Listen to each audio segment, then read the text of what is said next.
Toshkent shahrida jamoat transportida yo'l haqini to'lamaslik holatlari keskin ortib bormoqda. Shu sababli shahar bo'ylab maxsus reydlar kuchaytirilgan holda olib borilmoqda. Tekshiruvlar davomida inspektorlar har kuni o'rtacha 400 ta ma'muriy bayonnoma rasmiylashtirishmoqda. Qoidabuzarlik uchun belgilangan jarima miqdori esa 41.200 so'mni tashkil qiladi. Mutasaddilar bunday holatlar nafaqat moliyaviy yo'qotishlarga, balki jamoat transporti tizimining umumiy faoliyatiga ham salbiy ta'sir ko'rsatayotganini ta'kidlashmoqda. Biz har kuni jamoat transportidan foydalanamiz, biroq ayrim yo'lovchilar tomonidan yo'l haqqini to'lamasdan tushib ketish holatlari hali hamon uchrab turibdi.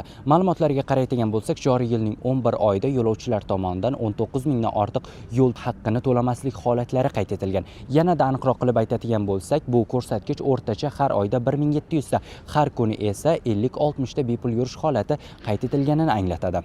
Reydlar transport nazorati inspeksiyasi va Toshkent shahar yo'lovchi tashish faoliyatini monitoring va nazorat qilish davlat muassasasi xodimlari tomonidan tashkil etilmoqda. Ular kun davomida turli yo'nalishlarda harakatlanayotgan avtobuslarda yo'lovchilarning haq to'lashini nazorat qiladi. Mutasaddilarning ta'kidlashicha, ayrim yo'lovchilar chipta olishni unutib qo'yadi yoki vaqtincha to'lov kartasida mablag' bo'lmaydi. Ammo ba'zilar ongli ravishda haq to'lashdan bosh tortmoqda. Bunday holatlar transport kompaniyalariga jiddiy zarar yetkazadi. Hozir reyd tadbirlar butun Toshkent shahar bo'yicha o'tkazilyapti. Bunda asosiy ko'zlangan maqsad o'sha yo'l haqqini o'z vaqtida to'lanishini ta'minlash, nazorat qilish. Afsuski, ba'zi bir yo'lovchilarimiz yo'l haqqini o'z vaqtida to'lamasdan yoki avtobusdan tushib inspektorni ko'rgandan keyin orqaga qaytadan to'lab bo'ldi, mana to'ladim deb turli nimalarga, vahonalarga ham sabab bo'lishyapti. Shu bilan birga reydlar profilaktik ahamiyatga ham ega.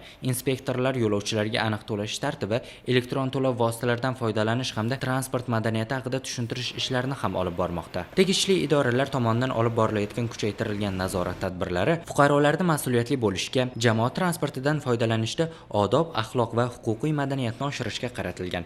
Jasur Hasanov, Sirojiddin Husanov, Yoshlar.